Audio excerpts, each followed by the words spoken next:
புதியகம் நேயர்களுக்கு வணக்கம். இந்த நாள் உங்களுக்கு இனிய நாளாக அமையட்டும். ஒவ்வொரு நாளும் ஆரோக்கியம் சார்ந்த நிறைய சந்தேகங்களையும் கேள்விகளையும் நேர்களாக நீங்க கால் பண்ணி கேட்டு தெரிஞ்சிட்டு இருக்கிற இந்த ஷோ டாக்டர் ஆன் கால். நேர்களே, இன்னைக்கு டாக்டர் ஆன் கால்ல உங்களுடைய ஆரோக்கியம் சார்ந்த அனைத்து விதமான கேள்விகளுக்கும் சந்தேகங்களுக்கும், குறிப்பாக உடல்ல ஏற்படக்கூடிய அலர்ஜி இது சார்ந்த விஷயங்களை தான் இன்னைக்கு டாக்டர் ஆன் கால்ல நம்ம டீட்டெயிலாக பேச போறோம். இது சார்ந்து உங்களுக்கு இருக்கக்கூடிய கேள்விகளையும் இன்றைய நிகழ்ச்சியில் நீங்க கால் பண்ணி கேட்கலாம். உங்களுடைய கேள்விகளுக்கும் சந்தேகங்களுக்கும் பதிலளிப்பதற்காக ட்ரெடிஷனல் கேர் ஹாஸ்பிட்டல் இருந்து டாக்டர் ராஜலட்சுமி நம்ம கூட இணைஞ்சிருக்காங்க. வாங்க டாக்டர், வெல்கம் பண்ணிடலாம். வணக்கம் டாக்டர். வணக்கம். இந்த அலர்ஜி அப்படின்னு எடுத்துக்கும் போது எதனால அலர்ஜி இருக்குன்னே தெரியாது. டாக்டர்ஸே என்ன சொல்லுவாங்கன்னா, நீங்கள் நோட்டீஸ் பண்ணுங்கள், என்ன சாப்பிட்டீங்க, எங்கே போனீங்க அப்படின்னு டாக்டர்ஸ் சொல்லுவாங்க பேஷண்ட் கிட்ட. அந்த மாதிரி அலர்ஜி எதனால் ஏற்படுதுன்னே தெரியாது. அலர்ஜிங்கிற ஒரு கண்டிஷன் அப்போதைக்கு இருக்கக்கூடிய ஒரு ட்ரிகரிங் ஃபேக்டர்னால இருக்கிறதா, இல்லை அலர்ஜிங்கிறது நம்ம உடலில் எப்போவுமே இருக்கக்கூடிய ஒரு விஷயமா டாக்டர்? யூஸ்வலாக நம்ம அலர்ஜி அப்படிங்கிறது நம்ம என்ன அப்படின்னு பார்த்தீங்கன்னா, ஒரு அரிப்பு ஏற்படும், ஒரு தடிப்பு ஏற்படும். ஓகேவா? நீங்கள் சொல்கிற மாதிரி அப்போ தான் ஏற்படக்கூடியதா, இல்லை நம்ம உடம்புக்குள்ளேயே இருக்கக்கூடிய விஷயம்னா, ஃபர்ஸ்ட் அங்கே நடக்கக்கூடிய மெக்கானிசம் என்ன அப்படின்னு புரிஞ்சுட்டோன்னா, நம் உடலுக்கு ஒவ்வாத ஒரு விஷயம், மேபி அது உணவாக இருக்கலாம், இல்லை நம்ம யூஸ் பண்ணுற கெமிக்கலாக இருக்கலாம், ஏதோ இல்லை கொசுவே கடிக்குது அப்படின்னு வச்சுக்கோங்களேன். அப்போ என்ன ஆகும் அப்படின்னா, நம்ம உடம்புல பார்த்திங்கன்னா மாஸ்ட் செல்ஸ் அப்படின்னு இருக்குது. எதிர்வினையை அதாவது எதிர்ப்பு சக்தியை இது பண்ணக்கூடியது. ஸோ இந்த மாஸ்ட் செல்ஸ் என்ன பண்ணும் அப்படின்னா, இது ஆக்சுவலாக நம்ம தோலுக்குள்ளே உள்ளே டெர்மல்னு ஒரு லேயர் இருக்குது. அந்த லேயருக்கு என்ன செய்யும், ரத்த ஓட்டம் போகும், நரம்புகள் போகும். அது பக்கத்தில் தான் இந்த மாஸ்ட் செல்ஸ் இருக்குது. ஸோ இந்த மாதிரி ஏதோ ஒரு நம்ம தேவையில்லாத உணவு சாப்பிட்டோம், இல்லை இதை தேவையில்லாத ஒரு ப்ராடக்ட் ஏதோ நம்மளை உரசிட்டு போச்சு, இல்லை கொசுவே கடித்திருக்கு அப்படின்னா, ஃபஸ்ட்டு உடம்பு செய்யக்கூடிய மெக்கானிசம் என்னென்னா, அதனால நமக்கு நஞ்சு விளைவிக்கும் அப்படிங்கிறதுனால இந்த மாஸ்ட் செல்ஸ் அப்படியே அந்த இதில் அதிகரிச்சுட்டு இந்த டெர்மல் லேயரில் மேலே இது பண்ணுறப்ப ரத்த நாளங்கள் விரிவடையும். ஸோ ரத்த நாளங்கள் விரிவடையும் பொழுது அங்கே ரத்த ஓட்டம் போகும். அந்த ரத்த ஓட்டத்துலேருந்து ஃபில்ட்ரேஷனாக என்ன வரும், வாட்டர் மாதிரி வரும். ஸோ அது என்ன பண்ணும் அப்படின்னு பார்த்தீங்கன்னா, ஒரு தடிப்பை ஏற்படுத்தும். ஸோ அது நரம்பு கூடயும் அது பக்கத்தில் இருக்கிறனால அதையும் ஹிஸ்டமின்ஸ், இது ரெண்டையுமே இந்த மாஸ்ட் செல்ஸ் எதை தூண்டுவிக்குதுன்னா ஹிஸ்டமின்ஸை தூண்டுவிக்குது. அதனால தான் ரத்த நாளமும் புடைச்சு உப்புது, நரம்புகளையும் அது தூண்டுவிக்கும் பொழுது அரிப்பு என்பது ஏற்படும். ஸோ அப்போ என்ன ஆகும் அப்படின்னா, அந்த தேவையில்லாதது அப்படியே வெளித்தள்ளப்படும். இதுதான் ஒரு நேச்சுரல் ஒரு மெக்கானிசம். யூஸ்வலாக நம்ம இன்னேட் இம்யூனிட்டின்னு சொல்லுவாங்க, நமக்குள்ளேயே இருக்கக்கூடிய ஒரு எதிர்ப்பாற்றல். ஸோ இது நேச்சுரலாக நடக்கக்கூடிய ஒரு விஷயம். ஸோ இதுக்கு தான் நம்ம என்ன பண்ணுறோம் அப்படின்னு பார்த்தீங்கன்னா, ஆன்டிஹிஸ்டமின், அந்த ஹிஸ்டமின் ரிலீஸ் ஆகுது பார்த்தீங்களா, இது ஏதோ ஒரு காரணத்தால் எப்பயோ ஒன்று நடக்குது அப்படிங்கிறனால அந்த ஹிஸ்டமினை நம்ம இது பண்ணி வைக்கிறோம். இது அப்பொழுதைக்கு நடக்கிறது. சில பேர் சொல்லுவாங்க, எனக்கு தொடர்ந்து இருக்குது, யாராவது என்னை இறுக்கி பிடிச்சாங்கனாலோ இல்லை வெயில் இது பண்ணால் கூட என்ன ஆகும் அப்படின்னு பார்த்தீங்கன்னா, இல்லை எந்த ஒரு உணவானாலும் சாப்பிட்டா கொஞ்சம் புரதம் சார்ந்த உணவுகள் இது பண்ணால் எனக்கு அரிப்பு தடிப்பு ஏற்படும். சில பேருக்கு பார்த்தீங்கன்னா சுவாசம் கூட தடைப்படும், உதடுகளில் இந்த நெற்றி பகுதியிலெல்லாம் வீங்கும். இது என்ன காரணம் அப்படின்னா, ஆட்டோ இம்யூன் டிசார்டர். ஸோ இப்போ யூஸ்வலாக ஆட்டோ இம்யூன் டிசார்டரில் நம்ம சொரியாசிஸில் என்ன சொல்கிறோம், நம்ம செல்கள் எந்த ஒரு காரணமும் இல்லாமல் அதிகமாக டேமேஜ் ஆகிட்டு இருக்கு. மூட்டு வலிகளையும் அப்படிதான். ஸோ இந்த ஆட்டோ இம்யூன் டிசார்டரில் மெயின் விஷயம் நம்ம பலமுறை டிஸ்கஸ் பண்ணது என்ன அப்படின்னா, கட் லீக்கேஜ். ஆட்டோ இம்யூன் டிசார்டருக்கு முக்கிய காரணம் கட் லீக்கேஜ் தான். நம்ம குடல் பகுதிகளில் சேதமடைஞ்சிருக்கு. அப்போ நம்ம புரதம் சார்ந்த ஒரு உணவுகள், ஸோ யூஸ்வலாக என்ன சொல்கிறோன்னா, ஒரு மீனே எடுத்துக்கலாம். மீன், அசைவம் சாப்பிட்றவங்கன்னா மீன், சைவம் சாப்பிடுபவர்கள் அப்படின்னு வச்சுக்கோங்களேன், அதிகம் புரதம் இருக்கக்கூடிய ஒரு மஷ்ரூம் கூட எடுத்துக்கோங்களேன். ஸோ இது எடுக்கும் பொழுது இந்த புரதம் வந்த உடனே நம்ம உடம்பு என்ன நினச்சிக்கும் அப்படின்னா, யூஸ்வலாக ஒரு கிருமியோ ஏதோ வந்துச்சுன்னா அவங்க அதை ஐடென்டிஃபை பண்ண நம்ம உடம்போட நோய் எதிர்ப்பு சக்தி அந்த புரோட்டீன் கோடு தான். சரி. ஸோ அதை பார்த்துட்டு என்ன நினைக்கணும், அதில் இருக்க அமினோ அமிலங்கள் பார்த்துட்டு ஏதோ ஒரு கிருமி வந்துருச்சுன்னு எதிர்வினை தாக்குதல் பண்ணும். ஓகே. அதனால தான் இப்போ மீன் நமக்கு அலர்ஜியா, இல்லை பார்த்தீங்கன்னா மஷ்ரூம் நமக்கு கோடிங்கில் கொடுத்தாலும் சிறு வயதுலேருந்து மீன் சாப்பிட்டு கொண்டிருக்கோம், சிறு வயதுலேருந்து முட்டை சாப்பிட்றோம், சிறு வயதுலேருந்து மஷ்ரூம் சாப்பிட்றோம். ஸோ அப்பெல்லாம் இல்லாதது திடீர்னு ஏன் இப்போ நமக்கு வந்திருக்கு அப்படின்னா, நம்ம ஒரு தவறான உணவு பழக்க முறை, தவறான வாழ்வியல் முறையால் என்ன அப்படின்னு பார்த்தீங்கன்னா, நம்ம குடல் கெட்டு போச்சு. அது நமக்கு ஆட்டோ இம்யூன் டிசார்டர், தன்னுடல் தாக்கு நோயாக இருக்கும் பொழுது இதுதான் பார்த்தீங்கன்னா கிரானிக். இந்த உடம்புக்குள்ளே எப்பவுமே அது இருக்கிற மாதிரி இருக்கும். அப்போ இங்கே உணவு பிரச்சனை கிடையாது. ஸோ என்ன அப்படின்னு பார்த்தீங்கன்னா, நம்மளுடைய குடல் தான் பிரச்சனை. அதை நம்ம சீர்படுத்தணும். இன்னும் சிலர் என்ன பண்ணுவாங்க அப்படின்னா ஏதோ ஒரு பியூட்டி ப்ராடக்ட்ஸ் கூட அலர்ஜி ஆகுதுன்னு வச்சுக்கோங்களேன், அலர்ஜி ஆகுது, பட் நமக்கு எது அதில் சில கெமிக்கல்ஸ் இருக்கும், அதனால நமக்கு இருக்கும். ஆனால் நம்ம அதை புரிஞ்சுக்காம நமக்கு ஒரு அரிப்பு தடிப்பு வந்தோடனே என்ன பண்ணுவோம், ஒரு ஆன்டிஹிஸ்டமின் டேப்லெட்டை போடுவோம், திருப்பி ஒரு வாரம் கழிச்சு நம்ம யூஸ் பண்ணுவோம் ஆன்டிஹிஸ்டமின் டேப்லெட். ஸோ இது மாதிரி தொடர்ந்து நம்ம போடும் பொழுது என்ன அப்படின்னா அந்த நேரத்தில் பிரச்சனைனா தற்காலிகமாக அந்த ஹிஸ்டமினை நம்ம தடுத்து வைக்கலாம். ஆனால் தொடர்ந்து நம்ம ஆன்டிஹிஸ்டமினே போட்டுக்கிட்டு இருந்தோம்னா நம்ம உடம்போட மெக்கானிசம் என்ன ஆயிருக்கும் அப்படின்னா இந்த மாதிரி ஒரு அலர்ஜி கண்டிஷன் நமக்கு வந்துச்சுன்னா அதற்கு எதிர்வினை தாக்கணும் அப்படிங்கக்கூடிய விஷயம் வந்து உடலில் நடக்காது. ஸோ அப்போ என்ன ஆகும் அப்படின்னு பார்த்தீங்கன்னா சுத்தமாக அந்த நோய் எதிர்ப்பாற்றலே வந்து குறைய ஆரம்பிச்சிடும். ஓகே. ஸோ அப்போ அவங்க வந்து என்ன பண்ணுவாங்கன்னா தொடர்ந்து வந்து அந்த பிரச்சனைக்கு ஆளாவாங்க. இந்த அரிப்பு தடிப்பு மட்டும் கிடையாது, வேற ஏதாவது ஒரு இன்ஃபெக்ஷன், ஒரு உணவு சாப்பிட்டா கூட இது நமக்கு ஒவ்வாதது வெளித்தள்ளணும் அப்படிங்கிறத உடல் வந்து மெனக்கடாது. சரி, அப்போ நம்ம உடம்புக்குள்ள என்ன ஆகும் அப்படின்னா டாக்ஸின்ஸ் அப்படிங்கிறது ஜாஸ்தி ஆயிரும். அந்த தேவையில்லாத கழிவுகள் வெளியே தள்ளப்படாமல் உள்ளேயே இருக்கும் பொழுது அது பல நோய்களை வந்து உண்டு பண்ணும். ஸோ இது தற்காலிகமாக இருக்கு, சில பேருக்கு வந்து இருக்கும், அந்த தற்காலிகமாக இருக்கும் பொழுது ஆன்டிஹிஸ்டமின் போடலாம். ஆனால் அதையும் வந்து நம்ம வேறு வகையில் இது பண்ணுவோம். இப்போ யூஸ்வலாக நம்ம சொன்னது என்ன அப்படின்னா இங்கே வந்து ரத்த நாளங்கள் வந்து புடைக்குது, ஸோ அப்போ அதனால தான் வந்து பார்த்தீங்கன்னா அந்த ஃப்ளூயிட் வந்து ஊஸ் அவுட் ஆகி ஒரு தடிப்பு ஏற்படுதுன்னு. ஸோ அதோட வேலையை அது முடிஞ்சிருச்சு. இதை வந்து இது பண்ணுறதுக்கு நம்ம ஆன்டிஹிஸ்டமின் மாத்திரைகள் அப்படி நம்ம போடுறத விட்டு நம்ம தற்காலிகமான சூழ்நிலைக்கு சொல்கிறேன் நான். அப்போ என்ன பண்ணணும்னா இந்த ரத்த நாளங்கள் புடைக்குது பார்த்தீங்களா, விரிவடையுது பார்த்தீங்களா, ஸோ அதை சுருங்க வாசோ கன்ஸ்ட்ரிக்ஷன் அது மருந்து மாத்திரைகளாக பண்ணாமல் இது தோலுக்கு கீழே தான் நடக்குது. ஸோ தோலுங்கிறது ரொம்ப டீப்பாக இல்லை, மேலாவில் தான் இருக்குது. நம்ம நார்மலாக ஐஸ் க்யூப்ஸ் இருக்குது பார்த்தீங்களா, அந்த ஐஸ் க்யூப்ஸை வச்சு இது பண்ணாலே என்ன ஆகும்னா வாசோ கன்ஸ்ட்ரிக்ஷன் ஆயிரும். அந்த அரிப்பும் தடிப்பும் என்ன ஆயிடும்னா நார்மல் ஆயிடும். இது அக்யூட்டாக இருக்கக்கூடிய கண்டிஷனுக்கு, அதாவது தற்காலிகமாக ஏதோ ஒன்று நான் சாப்பிட்டேன் இது மாதிரி இருந்ததே இல்லை, இதுதான் ஃபர்ஸ்ட் டைம் அப்படின்னு சொல்லிட்டு அதுக்கடுத்த நாள் வந்து என்னென்னா கொஞ்சம் நம்ம டாக்ஸின்ஸை ரிலீஸ் பண்ண வாட்டர் ஃபாஸ்டிங் மாதிரியோ அந்த மாதிரி நம்ம எடுத்துட்டோம் அப்படின்னா அதோட அந்த விஷயம் முடிந்து போயிடும். அதை திருப்பி திருப்பி கண்டினியூ பண்ணாதான் அது பிரச்சனையாகும். இல்லை எனக்கு திருப்பி திருப்பி இப்படி இருக்குது, ஆட்டோ இம்யூன் டிசார்டராக இருக்கலாமா அப்படின்னா யூஸ்வலாக ANA-IF மெத்தட் நம்ம பார்த்தோம்னா அதில் தெரிஞ்சு போயிடும் அது எந்த லெவலில் பாசிட்டிவாக இருக்குது அப்படின்னு. ஸோ அந்த மாதிரி இருந்ததுன்னா அதற்கு தகுந்த வகையில் உணவு முறையும் மருத்துவ முறையும் எடுத்தோம் அப்படின்னா லைஃப் லாங்காக இந்த பிரச்சனையை கொண்டு போவதற்கு வேண்டிய அவசியம் கிடையாது. யூஸ்வலாக இது என்ன சொல்லுவாங்க அப்படின்னா அர்டிகேரியான்னு சொல்லுவாங்க, காணாக்கடின்னு சொல்லுவாங்க குழந்தைகளுக்கு. தெரியல என்னன்னு தெரியல, அரிப்பு தடிப்பு இருக்கு அப்படின்னு சொல்லுவாங்க. ஆனால் இது தனிப்பட்ட ஒரு விஷயம் கிடையாது, தற்காலிகமாக ஒரு ஏற்படுவது நம்ம உடம்போட நோய் எதிர்ப்பு சக்தி நல்லா இருக்கு அப்படிங்கிறத காமிக்குது. ஓகே, எனக்கு அடிக்கடி இப்படி வந்துக்கிட்டே இருக்கு அப்படின்னா நம்ம உடலோட நோய் எதிர்ப்பு சக்தி பாதிக்கப்பட்டிருக்கு, அது எது நல்லது எது கெட்டதுன்னு தெரியாமல் அதுவே வந்து ஒரு எதிர்ப்பாற்றலை வந்து வெளித்தள்ளுது அப்படின்னு சொல்லி அதுக்கும் ஒரு ஃபுல் ஸ்டாப் நம்ம வைக்கலாம். அது கண்டிப்பாக உணவு முறையின் மூலம் மட்டும்தான் முடியும். ஓகே டாக்டர், ஸோ அலர்ஜி அப்படின்னு நம்ம சொல்லிடுறோம், ஆனால் உடலில் என்ன நடக்குது அனாட்டமியாக நீங்கள் சொல்லியிருந்தீங்க, இது சார்ந்து இன்னும் நிறைய கேள்விகள் இருக்குது, நம்ம தொடர்ந்து பேசலாம். ஒரு காலர் லைனில் இருக்காங்க. வணக்கம் டாக்டர் ஆன் கால், உங்கள் பேர் சொல்லுங்கள். வணக்கம்மா, உங்கள் பேர் எந்த ஊர்லேருந்து கூப்பிடுறீங்க? அம்மா நீங்கள் பேசுகிறது தெளிவாக இல்லையே, நெட்வொர்க் கிட்ட நின்று பேசுங்கம்மா. சரி, யாருக்கா கேட்குறீங்க? உங்கள் வயது என்னம்மா? 43. சரி, உங்கள் கேள்வியை கேட்கலாம் டாக்டர் கிட்ட.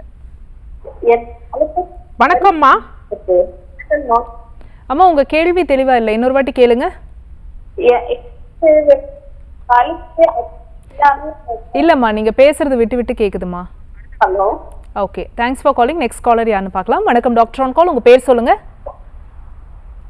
உங்க பேர் சொல்லுங்க, எந்த ஊர்ல இருந்து அழைக்கிறீங்கம்மா? ஹலோ. நீங்க பேசுறது கேக்குதுமா, பேசுங்க. குட் மார்னிங், உங்க பேர் சொல்லுங்க. நான் மகாபலிபுரத்துல இருந்து பேசுறேன். சரிம்மா, யாருக்கா கேக்குறீங்க? எனக்காக தான் மேடம். உங்க வயது என்னம்மா? எனக்கு 43 ஆகுது. உங்க கேள்வியே கேட்கலாம். எனக்கு வந்து கொஞ்ச நாளா வந்து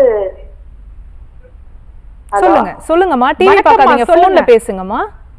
எனக்கு வந்து உடம்புல வந்து படத்தாமரை மாதிரி இருக்கு மேடம். எவ்வளவு காலமா இருக்கு? இப்பதான் ஒரு 1.5 வருஷமா இருக்கு மேடம். ஆனா போகுது. ஓகே. மாத்திரை ஹாஸ்பிட்டல்ல போயிட்டு மாத்திரை சாப்பிடாம போகுது, ஆனா திரும்பியும் வருது. எந்தெந்த இடத்துல இருக்கு? இப்போ அக்கலத்துல இருக்கு மேடம். அக்கலத்துல பின்னாடி பெட்டக்ஸ்ல வருது. ஓகே. அவ்வளவுதான் மேடம். அப்புறம் கால்ல இருந்தது, அது கால்ல இருந்தப்ப போயிடுச்சு. ஓகே. இப்போ வெயில் டைம் வந்தா மொத்தமே வந்து அக்கலத்துலயும். காது பின்னாடி இருக்கா? இல்லங்க மேடம், அதெல்லாம் இல்ல மேடம். தலையில அங்கெல்லாம் இல்ல. ஓகே, அதெல்லாம் இல்ல மேடம். அக்கல் பகுதிகள்லயும் முட்டை பகுதிகள்லயும் இருக்கு. பெட்டக்ஸ்லயும் வருது மேடம். ஓகே, அது மாதிரி வந்து பாத்தீங்கன்னா தொடை இடுக்கு பகுதிகள்ல இருக்கா? இருக்கு மேடம். இந்த பாவாடை இன்ஸ்கர்ட் கட்டுறோமே அந்த இடத்துல வருது மேடம். ஓகே, இது எப்படி இருக்கு? அதுல ஒரு ஓரம் கட்டி இருக்கு, அதுல வேற ஏதாவது தோல் மாதிரி உரியுதா? அதெல்லாம் இல்ல மேடம். நம்ம வந்து ஒரு மாதிரி சொரிஞ்சா அரிக்குது. ஓகே, அரிச்ச உடனே தண்டு தண்டா ஆயிடுது. ஓகே, அதுக்கப்புறம் ஒரு அந்த மஞ்சள் கலர்ல ஒரு இலை இருக்கு மேடம். சொரிஞ்சா அந்த தோல் மாதிரி அப்படியே வேட்டின்னு வந்துடுது மேடம் தேய்ச்சா. சரி, ஓகே. வேற எதுக்காவது மருந்து மாத்திரைகள் சாப்பிடுறீங்களா? இல்லங்க மேடம், அதெல்லாம் இல்ல மேடம். எதுக்காகவும் மருந்து மாத்திரைகள் சாப்பிடல? இல்ல மேடம். முந்திக்கு வந்து இப்ப எங்க நாத்தனாருக்கு குழந்தை பிறந்துச்சு மேடம். ஓகே, அதுக்காக ஹாஸ்பிடல்ல போயிட்டு அங்க ஒரு வாரம் இருந்தோம். ஓகே. இல்லங்க மேடம், அதெல்லாம் இல்ல மேடம். அம்மா, நீங்க டிவி பார்த்து பேசாதீங்க, போன்ல பேசுங்கம்மா. சரி, நிகழ்ச்சியை தொடர்ந்து கவனிங்க, கண்டிப்பா வந்து விளக்கம் தரேன். இது என்ன அப்படின்னு பாத்தீங்கன்னா, நீங்க ரிங்வார்ம் இன்ஃபெக்ஷனா இருக்குமா அப்படின்னா அப்படியும் இருக்க வாய்ப்பு இருக்கு. என்ன காரணம்னா, எங்கேயாவது போய் நம்ம ஒரு சுகாதாரமா சுத்தமா இல்லாத இடத்துல தங்கும் பொழுது அங்க பயன்படுத்தப்படக்கூடிய பெட்ஷீட்ஸோ இல்ல அங்க பயன்படுத்த தண்ணீர், இந்த மாதிரி மூலம் என்ன அப்படின்னு பாத்தீங்கன்னா இன்ஃபெக்ஷன்ஸ் வரும். இது வந்து என்ன அப்படின்னா மேஜராக ஒருவரிடம் இருந்து ஒருவருக்கு பரவக்கூடியது. இது எங்கள் வீட்டில் நீங்கள் 1.5 வருட காலமாக இருக்குது, ஆனால் எனக்கு மட்டும்தான் இருக்குது, வேறு யாருக்கும் இது பரவலை அப்படின்னா அது வந்து ரிங்வார்ம் இன்ஃபெக்ஷனாக இருக்கா அப்படிங்கிறது நம்ம சந்தேகத்திற்குரிய ஒரு விஷயம்தான். ஏன்னா ஆரம்ப காலகட்ட காலாஞ்சகப்படைன்னு சொல்லக்கூடிய சொரியாசிஸும் பார்ப்பதற்கு இது போன்றதா இருக்கும். நீங்கள் சொல்லக்கூடிய அந்த ரிங்வார்ம் இன்ஃபெக்ஷனில் ஓரம் கட்டி இருக்கும், வரம்பு கட்டி வந்து இருக்கும். வியர்த்துச்சு அப்படின்னா ரொம்ப அதிகமாக வந்து பார்த்திங்கன்னா அரிப்பு எடுக்கும், அது அவ்வளோ சீக்கிரம் வந்து ஹீல் ஆகாது. நீங்கள் சொல்லக்கூடிய இடங்களில் வந்து அது இருக்கும். அதே மாதிரி என்ன அப்படின்னு பார்த்தீங்கன்னா காலாஞ்சகப்படைன்னு சொல்லக்கூடிய சோரியாசிஸ்லேயும் இதே போன்று தான் இருக்கும். ஏரியாஸும் நீங்கள் சொல்லக்கூடிய ஏரியாஸ் இருக்கும். எல்லாமே தலையிலையும் காது மடல்கள் பின்னாடி இருக்கணுங்கிற அவசியம் இல்லை. ஆனால் இந்த காலாஞ்சகப்படைன்னு சொல்லக்கூடிய சோரியாசிஸ்க்கும் இந்த ரிங்வார்ம் இன்ஃபெக்ஷன்ஸ்க்கும் உள்ள வித்தியாசம் என்ன அப்படின்னு பார்த்தீங்கன்னா, இந்த உங்களுக்கு சோரியாசிஸாக இருந்தது அப்படின்னா ஒரு ட்ரைனஸ் இருக்கும், லைட்டாக வந்து ஸ்கேலிங் உரிகிற மாதிரி இருக்கும். இந்த இதில் வந்து அந்த மாதிரி வந்து இருக்காது. இருந்தாலும் இரண்டுலேயும் நம்ம என்ன பண்ணணும் அப்படின்னு பார்த்தீங்கன்னா சுகாதாரமாக வச்சுக்கணும். உங்கள் உள்ளாடைகள் எல்லாம் நல்லா வந்து நீட்டாக வாஷ் பண்ணிவிட்டு வெயிலில் நல்லா காய வச்சுட்டு நம்ம வந்து யூஸ் பண்ணலாம். ரெண்டுக்குமே நீங்கள் எதுன்னு தெரியாத காரணத்தால் என்ன பண்ணணும் அப்படின்னு பார்த்தீங்கன்னா நார்மலாக சீமையகத்தி இலை அப்படின்னு இருக்கும். ஸோ இந்த சீமையகத்தி இலையோட என்ன பண்ணுங்க அப்படின்னு பார்த்தீங்கன்னா கொஞ்சம் மஞ்சள் வச்சு நல்லா அரைச்சிட்டு 10 மாதிரி போட்டிங்க அப்படின்னா ரிங்வார்ம் இன்ஃபெக்ஷன் அந்ததுனால இன்ஃபெஸ்டேஷனால் இந்த இது வந்திருந்தது அப்படின்னா இதுலேயே வந்து சரியாயிடும். இல்லை இது போகுது ஆனால் திருப்பி வருது அப்படின்னா இது சோரியாசிஸாக இருப்பதற்கும் வாய்ப்புகள் இருக்குது. எங்கள் வீட்டில் இதை என்ன தவிர யாருக்குமே பரவலை, எனக்கு மட்டும்தான் இருக்குது அப்படின்னா அது இந்த மாதிரி ஆட்டோ இம்யூன் டிஸார்டர்னா காலாஞ்சகப்படை இருக்க வாய்ப்பு இருக்குது. ஸோ ஃபஸ்ட்டு இதை அப்ளை பண்ணி பாருங்கள், கொஞ்சம் நீட்டாக மற்றதெல்லாம் வச்சுக்கோங்க. இல்லை எனக்கு சுத்தமாக போயிடுச்சு அப்படின்னா ஒன்றும் பயப்பட வேண்டிய அவசியம் இல்லை. 1.5 வருட காலம் ஒருத்தருக்கு இந்த இன்ஃபெக்ஷன் இருக்குது அப்படின்னா அது ரிங்வார்மாக இருப்பதற்கு வாய்ப்புகள் வெகு குறைவுமா. நன்றி. நன்றிமா அழைத்தமைக்கு. நெக்ஸ்ட் காலர் யாருன்னு பார்க்கலாம். வணக்கம் டாக்டர் ஆன் கால், உங்கள் பேர் சொல்லுங்கள். ஹலோ. வணக்கம் சார், உங்கள் பேர் எந்த ஊர்லேருந்து கூப்பிடுறீங்க? Good morning ma'am. Karthik ma'am, calling from Namakkal ma'am. Good morning sir, யாருக்கா கேட்குறீங்க? எனக்காக தான் மேம். உங்கள் வயது என்ன? 42 மேம். ஓகே, தொடர்ந்து உங்கள் கேள்வியை கேட்கலாம் டாக்டர் கிட்ட. Okay ma'am. Good morning doctor. Good morning Karthik, சொல்லுங்க என்ன சந்தேகம்? மேம் எனக்கு ஒரு 5 இயர்ஸா டிசென்ட்ரி ப்ராப்ளம் இருக்கு, வாட்டரி டயரியா இருக்கு. ஓகே. அதுக்கு வந்து பெட் ஸ்கேன் எடுத்து பார்த்தோம். ஓகே. அதுல பாத்தீங்கன்னா இம்ப்ரெஷன்ல 3 பாயிண்ட் கொடுத்திருக்காங்க. சொல்லுங்க. அதுல பாத்தீங்கன்னா left adrenal gland appears enlarged with nodular margin, stable well defined heterogeneally enhancing nodule measuring 1.3 into 0.9 centimeter is noted in left adrenal gland. Okay. அப்புறம் வந்து stable somatostatin receptor expressing well defined heterogeneous enhancing nodule in left adrenal gland uptake indistinguishable from physiological adrenal uptake. No other avid 68 Totatec avid somatostatin receptor expression lesion anywhere elsewhere in the whole body survey இருக்கு ma'am. இதுக்கு வந்து ஒரு 5 injection போட்டோம் ma'am. இந்த somatostatin அந்த இதுல injection போட்டோம் operate department சொல்லிட்டு. அது போட்டு ஒரு 3 இன்ஜெக்ஷன் 20 mg போட்டா ஓரளவுக்கு ஓகேவா இருந்தது. அகைன் திரும்பி வந்ததுக்கு அப்புறம் 30 mg பண்ணாங்க. அது அந்த அகைன் 2 போட்டோம், டோட்டலா 5 இன்ஜெக்ஷன் போட்டோம். அது டோட்டலா அரெஸ்ட் ஆயிடுச்சு. பட் திரும்பி இந்த லாஸ்ட் மந்த்ல இருந்து சிவியரா வாட்டி டயர் ஆயிட்டே இருக்கு. அப்போ வந்து ஹெட் ஏக் சிவியரா இருக்கு. அப்படியே உட்கார்ந்துட்டு இருக்கும்போது அப்படியே தலை கிடினஸ் சுத்துற மாதிரி இருக்கு. பிளஸ் வாமிட்டிங் சென்சேஷனும் இருக்கு. அகைன் இந்த டிசென்ட்ரி இருந்துட்டே இருக்கு, வாட்டி டயர் இருந்துட்டே இருக்கு. இது ஆக்சுவலா அது கேன்சரா நான் கேன்சரஸா மேம்? இல்ல இது கேன்சர்லாம் கிடையாது. இப்போ நீங்க இந்த 5 இன்ஜெக்ஷன்ஸ் போட்டாங்களா, போட்ட பிறகு திருப்பி உங்களுக்கு ஸ்கேன் எடுத்து பார்த்தாங்களா? இல்ல மேம், எடுத்து பார்க்கல மேம். லாஸ்ட் டிசம்பர் எடுத்து பார்த்தேன் மேம். ஓகே, உங்க பிளட் பிரஷர் நார்மலா இருக்கா? பிளட் நார்மலா இருக்கு. பிபி சுகர் ரெண்டுமே இருக்கு. பட் ஆனா சுகர் பாத்தீங்கன்னா இப்போ ரீசெண்டா ஒரு லாஸ்ட் மந்த்ல இருந்து லோ சுகர் ஆயிட்டே இருக்கு. ஓகே, அதுவும் இப்போ அந்த இன்சுலின் கரெக்ட் பண்ணி கொடுத்திருக்காங்க. பிபி இன்சுலின் போட்டுட்டு இருக்கீங்களா? S ma'am, yes ma'am. Okay, எவ்வளவு காலமா டயபெட்டிக்கா இருக்கீங்க? 3.5 years மேம். 3.5 years. சோ அப்ப கிட்டத்தட்ட 3.5 years மேம். ஓகே, இது ஹைப்பர்டென்ஷன் பிபி எவ்வளவு காலமா இருக்கு? பிபி 10 years தான் மேம். 10 years-ஆ வந்திருக்கா? அப்ப நீங்க இப்ப 42 னா 32 years-லயே பிபி வந்துடுச்சு. Yes ma'am, yes ma'am. BP வந்து இப்ப டேப்லெட் ஒரு வேளை போடுறீங்களா, 2 வேளை போடுறீங்களா? 2 வேளை மேம். 2 வேளை வந்து போட்டுட்டு இருக்கீங்க. ஸோ 2 வேளை போட்டு எவ்வளோ இருக்கு உங்களுக்கு பிபி ரெஜிஸ்டர் பண்றப்ப? நீங்க டிஜிட்டல்ல ரெஜிஸ்டர் பண்றீங்களா இல்ல மேனுவல்ல ரெஜிஸ்டர் பண்றீங்களா? டிஜிட்டல்ல மேம். டிஜிட்டல்ல பார்க்கும்போது எவ்வளோ இருக்கு? டிஜிட்டல் பார்க்கும்போது 110 70 120 70 120 90 மோஸ்ட்லி பார்த்தீங்கன்னா 130 அந்த ரேஞ்ச் இருக்கு மேம். ஸோ கீழே வந்து டயஸ்ட்ரோல் வந்து மேக்ஸிமம் 90 வந்திருக்கு. S ma'am, yes ma'am. So நீங்கள் டிஜிட்டலில் 90 அப்படிங்கிறப்ப நீங்கள் நார்மல் மேனுவலில் நம்ம எக்ஸ்பெக்ட் பண்ணுறப்ப ஒரு 10 எக்ஸ்ட்ராவே நம்ம எடுத்துக்கணும். ஸோ எப்பொழுதுமே உங்களுடைய அந்த டயஸ்ட்ரோல் வந்து ஒரு 70ல் இருக்கிற மாதிரி பார்த்துக்கோங்க. ஓகேவா? ஃபர்ஸ்ட் விஷயம் என்ன அப்படின்னு பார்த்தீங்கன்னா, இந்த அட்ரினல் கிளாண்டில் வந்து உங்களுக்கு சிஇஏ பார்த்தாங்களா உங்களுக்கு? எஸ் மேம், சிஏ 99 பார்த்தாங்க மேம். அதில் வந்து நெகட்டிவ் தான் வந்திருக்கு மேம். இல்லை, சிஏ 19 நான் கேட்கல. சிஏ 19 நெகட்டிவாக இருக்கு. சிஇஏ பார்த்தாங்களா? அது பார்த்தாங்க மேம். அது எப்படி இருக்கு? அது இதான் மேம், நார்மலாக தான் மேம் இருக்கு. ஸோ அப்போ வந்து டியூமர் மார்க்கர்ஸ் உங்களுக்கு நார்மலாக தான் இருக்கு. ஓகேவா? இப்போ என்ன அப்படின்னு பார்த்தீங்கன்னா, பெட் ஸ்கேன் பார்த்தப்ப அந்த லெஃப்ட் அட்ரினல் கிளாண்டில் மற்றும் லீஷன்ஸ் வந்து இருக்கு அப்படிங்கிறது வந்து தெரியுது. ஸோ யூஸ்வலாக இந்த அட்ரினல் கிளாண்ட் வந்து என்ன அப்படின்னு பார்த்தீங்கன்னா, நம்ம யூஸ்வலாக அட்ரினலின் ஹார்மோன் வந்து என்னென்னா, நம்ம ஏதாவது ஒரு பயம் பதட்டம் நம்ம எமோஷ்னலாக நமக்கு ரியாக்ட் பண்ணுறதை வந்து வெளிக்கொணர்றது.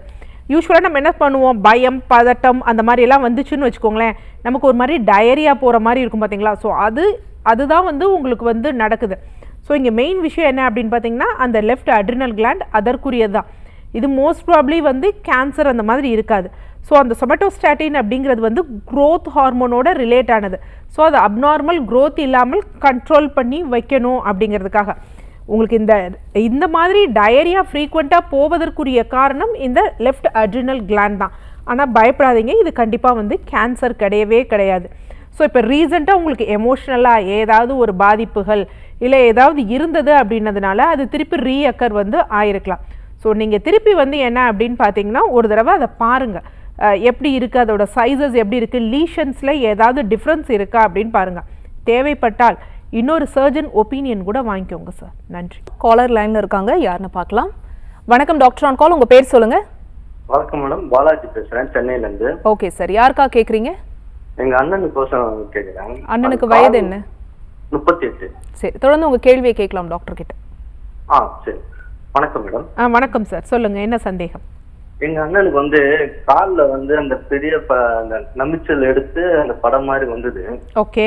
அதுல இருந்து நீரும் வந்தது, அந்த இது மாதிரி வரும்ல சொரி அந்த இது மாதிரி வந்து அது வந்தது. டாக்டர் பார்த்தோம், பார்த்து டேப்லெட் கொடுத்தாங்க, அது போச்சு. ஆனா அந்த பிளாக் மார்க் அப்படியே இருந்தது.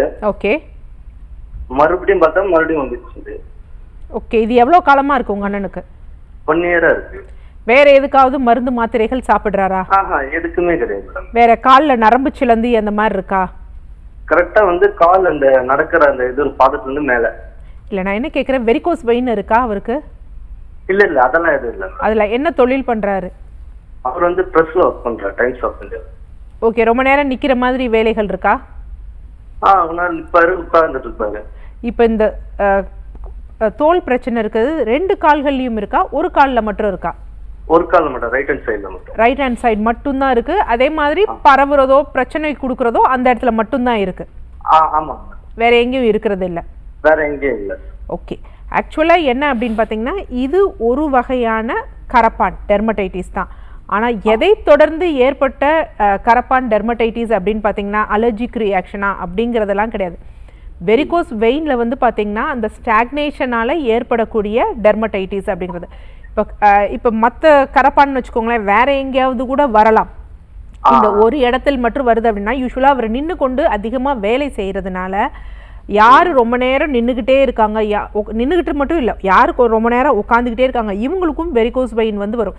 வெரிகோஸ் வெயின்னா பெருசாக வந்து நம்ம நரம்பு சிலந்தி வந்து அப்படியே பயங்கரமாக புடைச்சிருக்கணுங்கிறது தேவையில்லை. சின்னதாக வந்து சப்கியூட்டேனியஸாக இருக்கக்கூடிய ரத்த நாளங்களை கூட ரத்த ஓட்டம் சரியாக போகலை அப்படின்னு வச்சுக்கோங்களேன். ஸோ என்ன ஆகும் அப்படின்னு பார்த்தீங்கன்னா பின் தள்ளப்படும். அதுலேருந்து நீர் வந்து வெளிப்பட்டு அந்த செல்களுக்கு போதுமான அளவு இரத்த ஓட்டம் இல்லாததுனால என்ன ஆகும் அப்படின்னு பார்த்தீங்கன்னா அங்கே இருக்க செல்கள் வந்து பாதிக்கப்படும். ஆக்சிஜன், நியூட்ரிஷன் இதெல்லாம் கிடைக்காததுனால இறப்பு வந்து ஏற்படும். அப்போ என்ன ஆகும் அப்படின்னு பார்த்தீங்கன்னா கருப்பாக ஏற்படும். கருப்பு ஏற்பட்டு அதுக்கப்புறம் சில பேருக்கு அரிப்பு போன்று ஏற்படும், வெடிப்பு ஏற்படலாம், சில பேருக்கு நீர் ஒழுகுதல் போன்ற விஷயங்கள் வந்து ஏற்பட வந்து வாய்ப்பு இருக்குது. ஸோ மோஸ்ட் ப்ராப்ளி உங்கள் அண்ணனுக்கு வந்து என்ன அப்படின்னா இந்த வெரிகோஸ் வெயினை தொடர்ந்து ஏற்படக்கூடிய கரப்பான் டெர்மடைட்டிஸ் தான் அவருக்கு வந்து ஏற்பட்டிருக்கு. ஸோ அதனால் என்ன அப்படின்னு பார்த்தீங்கன்னா அந்த கால்களுக்கு நம்ம நல்லா ஒரு பலம் கொடுக்குற மாதிரி எக்ஸசைஸ் வந்து பண்ணணும். அப்போ நார்மலாக வந்து காஃப் மசில் எக்ஸசைஸ் இருக்கும், நீங்கள் யூடியூப்பில் பார்த்தாலும் தெரியும், இல்லை ஒன்றும் பிரச்சனை இல்லை. சவுத்தில் 2 கையை வச்சுட்டு ஒரு காலை வந்து 2 காலையும் குதிகாலை வந்து தூக்கிக்கணும். நம்ம விரல்களில் நிற்கிற மாதிரி வந்து நின்றுக்கணும், குதிகாலை தூக்கிக்கணும். அந்த ஒரு காலில் மட்டும் மடக்கிட்டு என்ன பண்ணணும்னா அப்படியே தூக்கி பண்ணணும். ஸோ அந்த மாதிரி இன்னொரு கால் பண்ணும் பொழுது என்ன ஆகும் அப்படின்னு பார்த்தீங்கன்னா கொஞ்சம் அந்த ரத்த ஓட்டம் வந்து சீராக இருக்கும். அதை நம்ம பண்ணணும், அது ரொம்ப முக்கியமான விஷயம். அது மாதிரி இந்த மாதிரி சின்ன சின்ன ரத்த நாளங்கள் சீராக வந்து இது இல்லைன்னா நார்மலாகவே என்ன அப்படின்னா நைட்ரிக் ஆக்சைடு அப்படின்னு இருக்குது, அந்த ஒரு வாயு வந்து நமக்கு போதுமான அளவு இல்லாமல் இருக்கும். ஸோ அதை நல்லா வந்து இது பண்ணுற மாதிரி நார்மலாக நம்ம கருப்பு உலர்ந்த திராட்சை இருக்குது பார்த்தீங்களா, அதுவோ இல்லை கருப்பு கொட்டை பன்னீர் திராட்சை அதை வந்து ஜூஸாக வந்து எடுத்துக்கலாம். ஏன்னா அதில் ரிசர்வேட்டால்னு இருக்குது, அந்த சத்துக்கள் வந்து ரொம்ப நல்லது. கீரை, முருங்கைக்கீரை சூப்பாக வந்து குடிக்கலாம். ஸோ அந்த மாதிரி நம்ம எடுத்துக்கிட்டோம் அப்படின்னா கொஞ்சம் அந்த ரத்த ஓட்டத்தை வந்து சீர் பண்ண வந்து வைக்கும். அங்கே புறமாக வந்து பார்த்திங்கன்னா நார்மலாக நம்ம வேப்பிலையோ இல்லை சீமையகத்தி இலையோ இதை பற்று போல் இது பண்ணாதான் அது கம்ப்ளீட்டாக இதாகும். நீங்கள் அதை விட்டுட்டு மெடிசின்ஸ் எடுக்கிறதோ இல்லை சும்மா நம்ம எக்ஸ்டர்னல் அப்ளை பண்ணுறதோ வந்து பிரயோஜனப்படாது. ஸோ ஃபஸ்ட்டு விஷயம் என்ன அப்படின்னா இதற்குரிய காரணம் என்னென்னா அவர் ரொம்ப நேரம் ஒரு இடத்துல நிற்கிறதுனால மைக்ரோ சர்க்குலேஷன் பாதிக்கப்பட்டு அதனால் ஏற்பட்ட வந்து ஒரு டெர்மடைட்டிஸ் தான். காலர் லைனில் இருக்காங்க, யாருன்னு பார்க்கலாம். வணக்கம் டாக்டர் ஆன் கால், உங்கள் பேர் சொல்லுங்கள். சரி சார், யாருக்கா கேட்குறீங்க? உங்கள் வயது என்ன? 73. சரி, தொடர்ந்து உங்கள் கேள்வியை கேளுங்க. வணக்கம் ஐயா. வணக்கம். சொல்லுங்க. கீழே விழுந்ததுல காலில் தொடையில வந்து எலும்பு முறிவு ஏற்பட்டுச்சு. எவ்வளோ காலத்துக்கு முன்னாடியா? 2 வருஷம் ஆகுது. சரி, ஓகே. ஆப்ரேஷன் பண்ணி பிளேட் வச்சாங்க. பிளேட் வச்சு பெட்ரோல தான் இருக்கு, கீழே இறங்கி நடக்க முடியல. ஓகே. கொஞ்சம் இறங்கி அதுன்ற மாதிரி இதுனாக்க ஒன்றும் தோது இல்லாம இருக்கு, நடக்க முடியல. ஓகே. இதுக்கு என்ன பண்றது மேடம்? ஐயா, சர்ஜரி முடித்த பிறகு அந்த பிளேட் வச்ச பிறகு மருத்துவர் சொன்ன அந்த உரிய காலத்து வரைக்கும் ஃபிசியோதெரப்பி எல்லாம் பண்ணீங்களா? ஆமாம், ஃபிசியோதெரப்பி பண்ணாங்க. இப்போ நடக்கும்பொழுது உங்களுக்கு எந்த இடத்துல அசௌகரியம் இருக்குது? இடுப்பு பகுதியில் அசௌகரியம் இருக்கா, மூட்டு பகுதியில் அசௌகரியம் இருக்கா? மூட்டு பகுதி. கால் முட்டியில் தான் அசௌகரியம் இருக்குது. ஆமாம். இப்போ உங்களுக்கு எலும்பு வந்து ஃப்ராக்சர் ஆனது தொடை பகுதியில், தொடை எலும்பு தான் ஃப்ராக்சர் ஆச்சு. ஆமாம், தொடை எலும்பு. ஸோ நீங்கள் இப்போ ஒரு 6 மாதம் கழித்து திருப்பி ரெவ்யூ போய் பார்த்தீங்களா டாக்டர்கிட்ட? அந்த பகுதி நல்லா கூடி இருக்கு அப்படின்னு சொன்னாங்களா? இல்லைம்மா, போகல. கொண்டு போகிற அளவுக்கு ஆள் போதில்லை. என்னங்கய்யா? கூட்டி போய் பார்க்குற அளவுக்கு ஆள் போதில்லை. ஓகே. அழைச்சிட்டு போக ஆள் யாரும் இல்லைன்னு சொல்லுவாங்க. தம்பி மகன் டாக்டரா இருக்கான். ஓகே. அவர்கிட்ட பார்த்தீங்களா? அவன் தான் கொண்டு போய் ஆப்ரேஷன் பண்ணி கொண்டு வந்து சரி, திருப்பி இல்லை, ஆப்ரேஷன் முடிஞ்சு எவ்வளோ காலம் நீங்கள் வந்து ஃபிசியோதெரப்பி பண்ணீங்க? முடிஞ்சு எவ்வளோ காலம் ஃபிசியோதெரப்பி பண்ணீங்க? 3 மாசம் பண்ண சொன்னாங்க. ஆ, 4 நாளைக்கு ஒருக்கா வந்து பிசியோதெரப்பி பண்ணாங்க. எவ்வளோ நாள் பண்ணாங்க? 3 மாசத்துக்கு பண்ண சொன்னாங்க. நீங்கள் எவ்வளோ நாள் பண்ணீங்க? அங்க ஒரு 2 மாசம் இருக்கும். 4 நாளைக்கு ஒருக்கா வந்து பண்ணிட்டே இருந்தாங்க. சரி, ஓகே. அப்போ அவங்க பண்ணி அவங்க கம்ப்ளீட் பண்ணுறப்ப, அந்த 2 months கம்ப்ளீட் பண்ணுறப்ப நடக்கும் பொழுது அசௌகரியம் ஏதாவது வந்ததா? இல்ல, எந்திரிச்சு நிக்கவே முடியாது. எந்திரிச்சு நிற்கவே முடியாதா? ஆமா. ஸோ அந்த ஸ்டேஜ்லேயே தான் அந்த ஃபிசியோதெரபிஸ்ட் உங்களை போதும் அப்படின்னு சொன்னாங்களா, இல்லை நீங்கள் வேண்டான்னு சொன்னீங்களா? நாங்க பணம் போடுறேன். ஓகே, புரியுதுங்கய்யா, புரியுது. கண்டிப்பாக என்ன அப்படின்னு பார்த்தீங்கன்னா, யூஸ்வலாக வந்து நம்ம சர்ஜரி பண்ணுறது எதற்காக, அறுவை சிகிச்சை பண்ணுறது எதற்காக அப்படின்னா, அந்த எலும்புகள் வந்து அப்படியே இருக்கக்கூடாது. நாளைக்கு நடக்கும் பொழுது ஏதாவது அசௌகரியம் இல்லை மாறி இதாயிடுச்சுன்னா, இந்த ஏஜ்லையும் என்னன்னா மாறி வந்து கூடும். அப்போ நடக்கிறதுல வந்து மாற்றங்கள் வந்து ஏற்படும், இல்லை தொடர்ந்து செகண்டரி இன்ஃபெக்ஷன்ஸ் ஏற்படும். அப்படிங்கிறதுக்காக தான் நம்ம அறுவை சிகிச்சை பண்ணுறோம். ஸோ அறுவை சிகிச்சை நிலை வந்து அதோட முடிஞ்சிடுது. அதற்கு பின்னாடி ஏன் ஃபிசியோதெரப்பி ப்ராப்பராக முடிஞ்சளவு 4 நாட்களுக்கு ஒரு தடவை எடுக்கக்கூடாதுங்கய்யா, தினமும் வந்து எடுக்கணும். ஸோ தினமும் எடுக்கும் பொழுது அவங்க என்ன பண்ணுவாங்க அப்படின்னா, இந்த தசைகள் அந்த ஒரு டைட்னஸ்லாம் இருக்கும் பார்த்தீங்களா, அதை வந்து ரிலாக்ஸ் பண்ணி விட்டு, நரம்புகள் இது பண்ணி விட்டு, அதுதான் அந்த அந்த முடக்குவாதம், அதாவது அந்த முடவியல் நீக்குமுறை சிகிச்சை அப்படிங்கிறது. அப்படியே ஒரு ஸ்டிஃப்னஸ் இல்லாமல் நமக்கு ஒரு ஃப்ளெக்சிபிலிட்டி வரணுங்கிறதுக்காக தான் வந்து ஃபிசியோதெரப்பி பண்ணுறது. நீங்கள் அப்படியே வச்சதுனால உங்களுக்கு ஒரு கடினத்தன்மை ஆயிடுச்சு. ஸோ இப்போ என்னென்னா, நடக்கும் பொழுது உங்களுக்கு அந்த முட்டியில் வந்து ஒரு டிஃபிகல்ட்டியை வந்து நீங்கள் ஃபீல் பண்ணுறீங்க, அதுதான் காரணம். இப்போ கூட ஒன்றும் பிரச்சனை கிடையாது.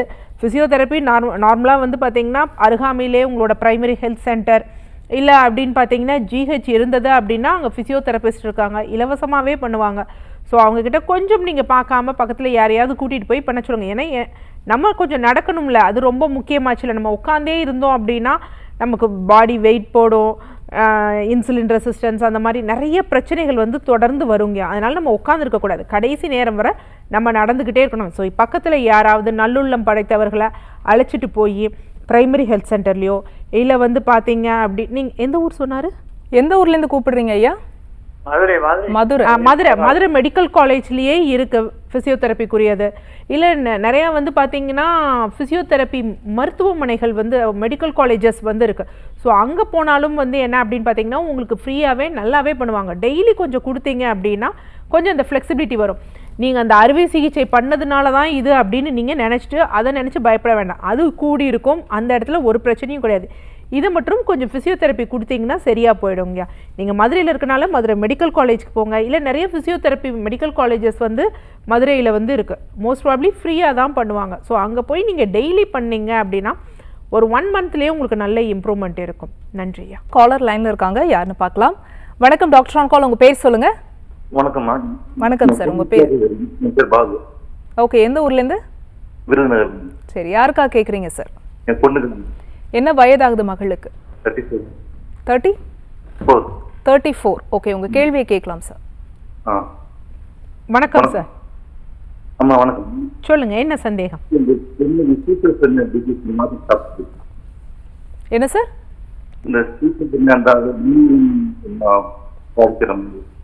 இல்ல, உங்க கேள்வி தெளிவா இல்லையே சார். மென்ஸ்ட்ரல் சைக்கிள் ப்ராப்ளமா?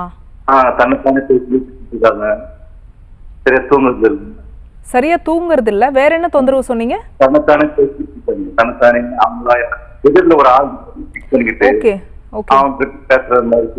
ஓகே, உங்க பொண்ணுக்கு வந்து பாத்தீங்கன்னா யாரும் இல்லைனாலும் யாரோ பேசுற மாதிரி இருக்கா? ஓகே, இது எவ்வளவு காலமா இருக்கு? இது வந்து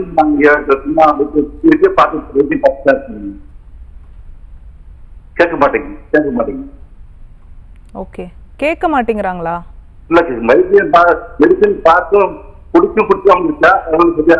மெடிசன்ஸ் எடுக்க மாட்டேங்கிறாங்களா சார்? ஆமா ஆமா, எடுக்க மாட்டேங்க. ஓகே சார், இது எவ்வளவு காலமா இருக்கு? அதான் படிப்பு காலேஜ் முடிச்சதுல இருந்தே இருக்கா? ஆமா ஆமா. ஓகே ஓகே, காலேஜ் முடிச்சு. அப்ப உங்க பெண்ணுக்கு திருமணம் ஆயிடுச்சு? ஓகே, இப்போ வந்து அதாவது உங்க காலேஜ் படிக்கிறனா ஒரு 20 வயசுல இது ஏற்பட்டது அப்படிதானே? இருக்கும். இப்ப 12 வருட காலமா மருத்துவரை போய் பார்த்துட்டு இருக்கீங்களா? ஆமா, 10 வருஷமா 10 மருந்து மாத்திரைகள் சாப்பிட்டுட்டு தான் இருக்கீங்க. 3 வருஷம் 10 சாப்பிட்டோம். ஓகே. ஒரு இம்ப்ரூவ்மெண்ட் தெரியல. ஓகே. பிரைவேட்ல ரொம்ப ஆகுது. இல்ல, இந்த ஃபர்ஸ்ட் ஒரு ரெகுலரா ஒரு வருஷம் சாப்பிட்டீங்களா? சாப்பிட்டோம். சாப்பிடும் பொழுது என்ன என்ன வந்து இம்ப்ரூவ்மெண்ட் இருந்தது? அதாவது மாத்திரை அவங்க முழுங்குனாங்களா முழுங்கலையா?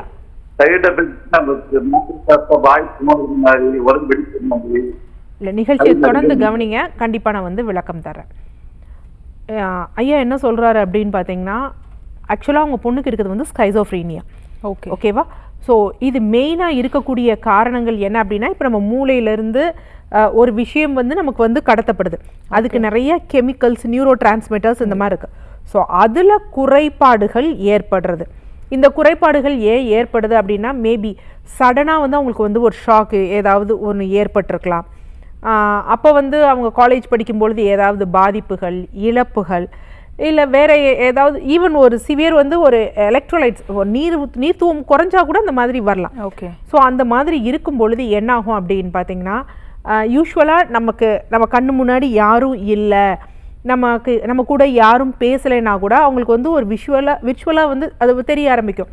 யாரோ முன்னாடி இருக்கிறாங்க, அவங்க போகிறாங்க, இவங்க இது பண்ணுறாங்க. நீங்கள் சிரிக்கலைன்னா கூட சிரிக்கிற மாதிரி இருக்கும், பேசுகிற மாதிரி இருக்கும், யாரோ ஒருத்தர் வந்து பேசுகிற மாதிரி இருக்கும். யூஸ்வலாக எல்லோருக்கும் நம்ம மாதிரி இருக்கிறவங்களுக்குமே என்ன அப்படின்னு பார்த்தீங்கன்னா, நம்ம ஒரு விஷயம் செய்கிறோம் அப்படின்னா இது செய்யக்கூடாது, இது தவறான விஷயம் அப்படிங்கிற நமக்குள்ள ஒரு இன்ட்யூஷன் வரும் பார்த்தீங்களா? அந்த இன்ட்யூஷன் வந்து அவங்களுக்கு வந்து ஒளியாக கேட்பது போல வந்து இருக்கும். ஸோ இதற்கு முழுதும் காரணம் என்ன அப்படின்னு பார்த்தீங்கன்னா, அந்த நியூரோ டிரான்ஸ்மிட்டர்ஸ், அந்த கெமிக்கல், இதனுடைய குறைபாடுகள் தான். இந்த மாதிரி இருப்பவர்களுக்கு வந்து என்ன அப்படின்னு பார்த்தீங்கன்னா, வயிறு சம்பந்தப்பட்ட பிரச்சனைகள் முன்னாடி கண்டிப்பாக ஸ்டார்டிங்காக இருக்கும். இந்த பிரச்சனை வருவதற்கு முன்னாடி வயிறு நம்ம பலமுறை வந்து பேசியிருக்கோம். என்ன அப்படிங்கிறது, வயிறு அப்படிங்கிறது நம்முடைய மற்றொரு மூளை மாதிரி. ஸோ அதற்கு முன்னாடி என்னென்னா, அவங்க ஏதாவது பட்னி கிடக்கிற மாதிரி ஏதாவது பண்ணி அந்த சாப்பாட்டு மேலே கோபத்தை காமிச்சிருப்பாங்க. இல்லை என்ன அப்படின்னு பார்த்தீங்கன்னா, உணவு முறைகள் தவறாக இருந்திருக்கும், கேஸ்ட்ரிக் அல்சர், இந்த மாதிரி கண்டிஷன்ஸ்லாம் சொல்லியிருப்பாங்க. ஸோ இதுதான் இவங்களுடைய பிரச்சனைக்குரிய காரணம். இப்போ என்ன அப்படின்னா, இதற்குரிய அந்த சத்து குறைபாடுகள் இருக்குது பார்த்தீங்களா, அதை தான் அவங்க மருந்து மாத்திரைகளாக வந்து கொடுப்பாங்க. அந்த நர்வ் கண்டக்ஷன் ஆகுது பார்த்தீங்களா, அதை கொஞ்சம் இம்ப்ராப்பராக இருக்கும், அதை ப்ராப்பராக இது பண்ணுறது. ஏன்னா மருந்து மாத்திரை எதற்காக இது சொல்கிறேன்னா, மருந்து மாத்திரைகள் வந்து நமக்கு நிரந்தரம் கிடையாது. ஸோ அப்போ நம்ம வயிறையும் நம்ம மேம்படுத்துகிற மாதிரி உணவுகள் அதெல்லாம் இது பண்ணும் பொழுது அப்படியே கண்டிஷன் வந்து கொஞ்சம் கொஞ்சமாக சப்சைட் ஆகும். ஸோ அவங்களுக்கு கேட்குறது ஃபஸ்ட்டு என்ன அப்படின்னா, கேட்கவே கேட்காதுல, கேட்கக்கூடிய அந்த டூரேஷன் கம்மியாக இருக்கலாம், அவ்வளோவா கேட்காத மாதிரி இருக்கலாம். ஸோ இந்த மாதிரி விஷயங்கள் வந்து இருக்கும். இதில் என்ன ஒரு விஷயம் அப்படின்னா, பெண்கள்ங்கிறப்ப இன்னொரு பாதிப்புகள் என்ன அப்படின்னா, இந்த மருந்து மாத்திரைகள் சாப்பிடுவதாலேயோ இல்லை என்ன அப்படின்னு பார்த்தீங்கன்னா, இந்த கொஞ்சம் மனநிலை பாதிக்கப்படுவதனாலேயோ, இது மனநிலை அப்படிங்கிறது சொல்ல முடியாது, யூஸ்வலாக இந்த கெமிக்கல்ஸ் வந்து இதாகிறது பாதிக்கப்படுறதுனால நார்மலாகவே பெண்களுக்கு ப்ரொலாக்டின் அப்படிங்கக்கூடிய ஹார்மோன் வந்து அப்நார்மல் வந்து ஆகும். ஸோ அப்நார்மல் ஆகிறதுனால என்னென்னா, பீரியட்ஸ் ரெகுலராக இருக்காது, கருத்தரித்தல் போன்ற விஷயங்களில் பாதிப்பு இருக்கும். சில பேர் என்ன அப்படின்னு பார்த்தீங்கன்னா, இந்த மாதிரி பிரச்சனையோடு இருப்பாங்க. நார்மலாக வந்து திருமணமும் செய்து வச்சுருவாங்க, அவங்களுக்கு வந்து மாதவிடாய் சீராக இருக்காது, குழந்தை பிறப்பதில் தாமதிக்கும். என்ன காரணம்னா, ப்ரொலாக்டின் ரொம்ப ஜாஸ்தியாக இருக்கும், 180 160 100க்கு மேலே அப்படியெல்லாம் வந்து இருக்கும். ப்ரொலாக்டின் நார்மலாக கர்ப்பகாலத்தில் ஜாஸ்தியாக இருக்கிறது நார்மல் தான். அதை தவிர ஜாஸ்தியாக இருந்தது அப்படின்னா பல காரணங்கள் இருக்குது. அதில் ஒரு காரணங்கள் இந்த மருந்து மாத்திரைகள் சாப்பிட்றதுனால மட்டும் இல்லை, நம்ம மனநிலை சீராக இல்லாமல், தூக்கம் சீராக இல்லாமல் இருந்தால் கூட ப்ரொலாக்டின்கிற ஹார்மோன் ஜாஸ்தியாக இருக்கும். ஸோ ஐயா வந்து ஒன்று சொன்னார், என் பொண்ணுக்கு வாயிலெல்லாம் வந்து புண்ணு வருது அப்படின்னு. ஸோ இந்த புண்கள் வருவது மோஸ்ட் ப்ராப்ளி இந்த மாத்திரைகளால் அவ்வளோவா சில பேருக்கு வந்து புண் வராது. ஓகேவா? என்னன்னா, இவங்களுக்கு வயிறு சார்ந்த பிரச்சனைகளும் இருக்குது அப்படிங்கிறத தான் இதை காமிக்குது. ஸோ அதனால நீங்கள் மருந்தை விடாதீங்க, கொஞ்சம் கண்டினியூஸாக எடுங்க, நல்ல இம்ப்ரூவ்மெண்ட் இருக்கும். ஏன்னா எடுத்து தான் ஆகணும். ஏன்னா இந்த ஸ்கைசோஃப்ரீனியாவில் இந்த தூண்டுதல் எந்த விதமான தூண்டுதலாகவும் இருக்கலாம். அது அவங்கள பாதிப்பு பண்ணிக்கிறதுக்கோ இல்லை அருகாமையில் இருக்கவங்கள பாதிப்பு அடைய செய்வதற்கோ காரணமாக வழிவகுக்கலாம். அதனால் நம்ம அந்த மருந்துகளை தொடர்ந்து எடுங்க. பட் அதனால இருக்கக்கூடிய காம்ப்ளிகேஷன்ஸ் சைட் பை சைடாக நம்ம லைஃப் ஸ்டைல், நம்ம வயிறை நல்லா வச்சுக்கிறதுக்கு வாழ்வியல் முறையை ஃபாலோ பண்ணால் நல்ல ரிசல்ட் கொடுக்கும். சரி, நீங்கள் உங்கள் பொண்ணை அழைச்சிட்டு உங்கள் ரிப்போர்ட்ஸ் எடுத்துகிட்டு வந்து நேரில் பாருங்கள் சார். நன்றி. தொடர்ந்து பேசலாம். Doctor, traditional care hospital Chennai டி நகரில் மெயின் ஹாஸ்பிட்டல் இருக்குது. தமிழ்நாட்டில் வேறு எங்கெல்லாம் பார்க்கலாம்?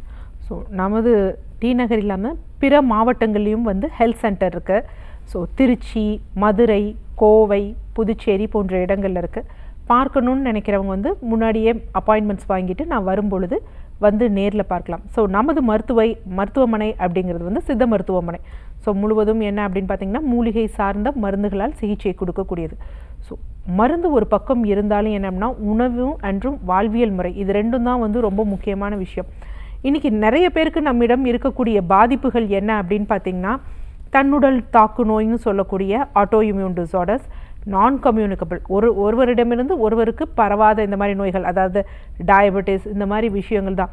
ஸோ இதற்கெல்லாம் மெயின் காரணம் என்ன அப்படின்னு பார்த்திங்கன்னா நம்ம உணவு முறையும் வாழ்வியல் முறையும் தான்.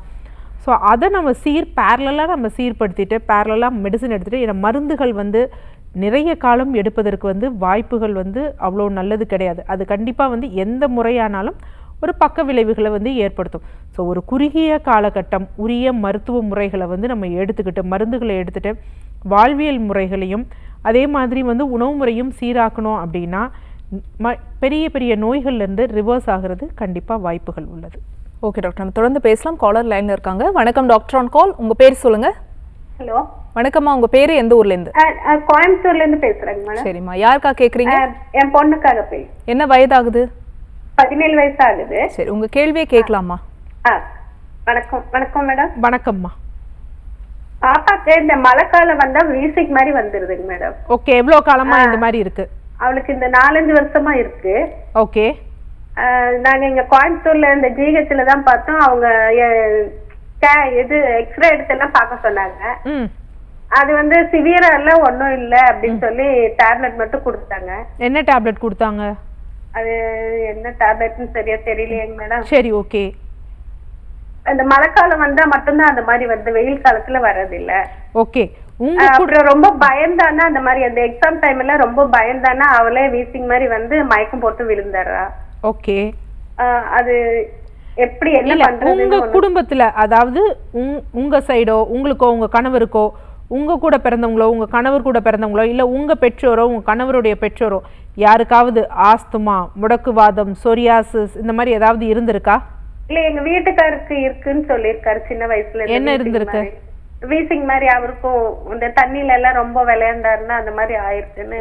சரி, ஓகே. இப்போ உங்க பொண்ணுக்கு வந்து என்ன அப்படின்னா ஏதாவது பயம், பதட்டம் இல்ல மழை காலத்துல மட்டும்தான் இது ஏற்படுது? ஆமாங்க மேடம், ஆமாங்க. சோ அது ஏற்படும் பொழுது எவ்வளவு நேரம் இருக்கு?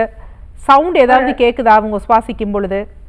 ரொம்ப கீழே மேலே அப்படியே இழுத்துக்கிறா. இந்த புகை எல்லாம் போனாலும் அந்த மாதிரி ஆயிடுது. இந்த ஊதுபத்தி புகை, சாம்பிராணி புகை, ஓகே, அதெல்லாம் போனாலுமே அந்த மாதிரி ஆயிடுறா. ஓகே. இப்போ உங்க பொண்ணுக்கு இருக்கிறது என்ன அப்படின்னு பாத்தீங்கன்னா பிராங்கியல் அஸ்துமா தான். இது என்ன அப்படின்னு பாத்தீங்கன்னா ஒரு தன்னுடல் தாக்கு நோய் தான். என்ன காரணம் அப்படின்னா, ஸோ மழை காலத்துல நம்ம மூக்குல இருந்து நுரையீரல் வரைக்கும் பார்த்தீங்கன்னா சுவாச குழாய்கள் இருக்கும். இதில் நார்மலாக சளிச்சவுகள் வந்து இருக்கும். இந்த சளிச்சவுகள் என்ன ஆகும் அப்படின்னு பார்த்தீங்கன்னா, இப்போ சில்லுன்னு ஒரு கிளைமேட் அந்த மாதிரி இதாகும் பொழுது இன்ஃபெக்ஷன்ஸே வரலைனாலும் இந்த சளிச்சவுகள் இலகி அந்த வலியை வந்து அடைச்சிக்கும் பொழுது என்னென்னா காற்றை இழுப்பதிலும் வெளிவிடுவதிலும் சிரமம் ஏற்படும். அப்போ அதுக்கு ரொம்ப மெனக்கடுறப்ப நுரையீரல் வந்து டைட்டாக இருக்குது. இது ஓகே, குளிர்ந்த காற்று நீங்கள் மழை காலத்தில். ஆனால் அதே நேரத்தில் நம்ம யோசிக்க வேண்டிய விஷயம் என்ன அப்படின்னா, ஏன் எக்ஸாம் டயத்துலேயும் வந்து இந்த மாதிரி இருக்குது அப்படிங்கிறது நம்ம யோசிக்கணும். ஸோ எக்ஸாம் டயத்தில் நம்ம எதுவும் சில்னஸாக எதுவும் எக்ஸ்போஷர் ஆகலை. இங்கே தான் என்ன அப்படின்னு பார்த்தீங்கன்னா இந்த ஆட்டோ இம்யூன் டிசார்டர் வந்து வேலை செய்யுது. இங்கே குளிர்ந்த காற்று போகலை, இல்லை புகை எதுவும் போகலை. அப்படி இருந்தும் இருக்கக்கூடிய காரணம் என்ன அப்படின்னா, இதெல்லாம் இந்த எமோஷ்னல் ஆகும் பொழுது இல்லை ஒரு டென்ஷன் ஆகும் பொழுது அந்த கெமிக்கல்ஸ் வந்து அவங்களுக்கு ட்ரிகரிங் ஃபேக்டராக இருக்கும். அப்போ என்ன ஆகும் அப்படின்னா ஆட்டோமேட்டிக்காக திருப்பி இந்த உள்ளே இருக்க சளிச்சவுகள் இலகி அந்த சுவாச குழாயை வந்து அடைச்சிக்கும். நீங்கள் எடுக்கக்கூடிய மருந்துகள் வந்து என்னென்னா ஸ்டீராய்ட் சார்ந்த மருந்துகளோ இல்லை பிராங்கோ டைலேட்டர், அதாவது குழல்களை வந்து விரிவடைய வைக்கக்கூடிய மருந்துகளோ அந்த மாதிரி எடுக்கும் பொழுது என்ன, அது அப்பொழுதுக்கு டைலேட் பண்ணிவிடும், சுவாசிக்க வந்து ஈஸியாக இருக்கும். இல்லை ஸ்டீராய்ட்ஸ் எடுக்கும் பொழுது என்ன அப்படின்னு பார்த்தீங்கன்னா நார்மலாகவே இந்த சளி வந்து இலகிறத வந்து அப்படி நிறுத்த ஆரம்பிக்கும். பட் இதே நம்ம இது பண்ணுறப்ப இந்த குளிர்காலம் அந்த நேரத்தில் இருக்கிறது, மழை பெய்யும் பொழுது இருக்கிறது, இல்லை அப்படின்னு பார்த்தீங்கன்னா இந்த டென்ஷனான பொழுது இருக்கிறது, தொடர்ந்து வந்து என்ன அப்படின்னா அந்த ஃப்ரீக்குவன்சி வந்து அதிகமாக அடிக்கடி வர ஆரம்பிக்கும். வந்தாலும் அதனுடைய இன்டென்சிட்டி வந்து ரொம்ப ஜாஸ்தியாக ஆரம்பிக்கும். ஸோ அப்போ என்ன அப்படின்னு பார்த்தீங்கன்னா உணவு முறையில் நம்ம கொஞ்சம் சீர் பண்ணணும். நோய் எதிர்ப்பு சக்தியை சீராக்கம் வைக்கல உணவு முறையை வந்து நம்ம வந்து ஃபாலோ பண்ணணும். அடுத்து வந்து என்ன முக்கியமான விஷயம் என்ன அப்படின்னு பார்த்தீங்கன்னா பிராணயாமா சுவாச பயிற்சி வந்து பண்ணும். சுவாச பயிற்சி பண்ணும் பொழுது என்ன ஒரு நன்மை ஏற்படும் அப்படின்னா, காற்று போகிறத விட நல்லா வந்து நம்ம மூக்கு வழியாக சுவாசிக்கும் பொழுது நைட்ரிக் ஆக்சைடு அப்படிங்கிற வாயு வந்து போகும். இது என்ன பண்ணுன்னா நார்மலாகவே இந்த வாயு வந்து இரத்த நாளங்களை வந்து டைலேட் பண்ண வைக்கும். அப்போ இரத்த ஓட்டம் நுரையீரலுக்கு சீராக இருக்கும். அப்போ நமக்கு சுவாசிப்பதில் வந்து கடினத்துவம் வந்து ஏற்படாது. ஸோ இந்த மாதிரி விஷயங்கள் ஒரு நல்ல அற்புதமான மருந்துகள் சித்த மருந்துகளில் இருக்குது. அதை ஒரு குறிப்பிட்ட காலம் நம்ம ஃபாலோ பண்ணி உணவு முறையோடு ஃபாலோ பண்ணுறப்ப இந்த ரெக்கரண்ட்டாக வர்றதும் இருக்காது. இந்த பிராங்கியல் ஆஸ்மாவுக்கும் நம்ம ஒரு ஃபுல் ஸ்டாப் வச்சிடலாம். நன்றி. Thanks for calling. Next caller யாருன்னு பார்க்கலாம். வணக்கம் டாக்டர் ஆன் கால். உங்கள் பேர் சொல்லுங்கள். என் பேர் கார்த்திகா. எந்த ஊர்லேருந்துமா? திருவள்ளூர்லேருந்து பேசுகிறேன் மேடம். சரி, யாருக்கா கேட்குறீங்க? என் பொண்ணுக்கு. என்ன வயதாகுதுமா? 13 வயசாகுது. சரி, உங்கள் கேள்வியே கேட்கலாமா? என் பொண்ணுக்கு வந்து அரிப்பு மாதிரி வருது, சோப்பா வீங்குது உடம்பெல்லாம். எவ்வளோ காலமாக இருக்குது? இது 2-3 மாசமா இருக்கு மேடம். ஓகே. ஹாஸ்பிட்டல்ல போய் டேப்லெட் கொடுத்தாங்க.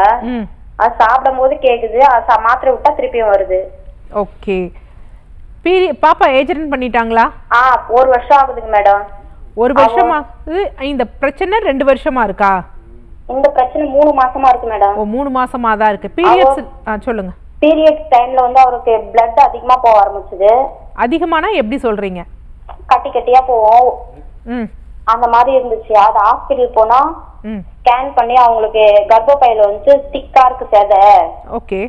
அதுக்கு டேப்லெட் கொடுத்தாங்க 2-3 மாசம். கர்ப்பப்பையில திக்கா இருக்கு சதைனா எண்டோமெட்ரியம் திக்கா இருக்குன்னு சொன்னாங்களா? ஆமாங்க மேடம். சரி, ஓகே. அதுக்கு டேப்லெட் கொடுத்தாங்க, அந்த 21 நாள் போடுற மாதிரி டேப்லெட். ஓகே. இது எப்போ எடுத்தீங்க? இது அந்த அலர்ஜி வரதுக்கு முன்னாடி. வர்றதுக்கு முன்னாடி. ஓகே. 3 மாசமா அந்த டேப்லெட் சாப்பிட்டா மேடம். ஓகே. அந்த டேப்லெட் லாஸ்ட் மந்த் சாப்பிடும் போதுல இருந்தே இந்த அலர்ஜி பிரச்சனை வந்துச்சு. ஓகே. ஓகே. இப்ப வந்து இந்த மாதிரி இருக்கு. ஓகே. பாப்பா ஏஜென்ட் பண்ணி 1 வருட காலம் ஆகுது. இந்த 1 வருஷம் இன்னும் ஆவல, 1 மாசம் இருக்கு மேடம் இன்னும். சரி, ஓகே. 11 மாதங்கள் இருக்குன்னே வச்சுக்கோங்களேன். எப்ப இருந்து அதாவது ஏஜென்ட் பண்ண ஃபர்ஸ்ட் பீரியட்ஸ் வந்துச்சு அது நார்மலா இருந்தது? எந்த பீரியட்ஸ்ல இருந்து இந்த உதிரப்போக்கு அதிகமாக கட்டி கட்டியா போக ஆரம்பிச்சது? ஃபர்ஸ்ட் மந்த்ல இருந்தே இருந்துச்சு மேடம், ஒரு 5 மந்த் வரைக்கும். ஓகே. இப்போ இந்த அகப்படலம் திக்னஸ் எவ்வளவு இருக்குன்னு சொன்னாங்க? எவ்வளவு ஞாபகம் இல்ல.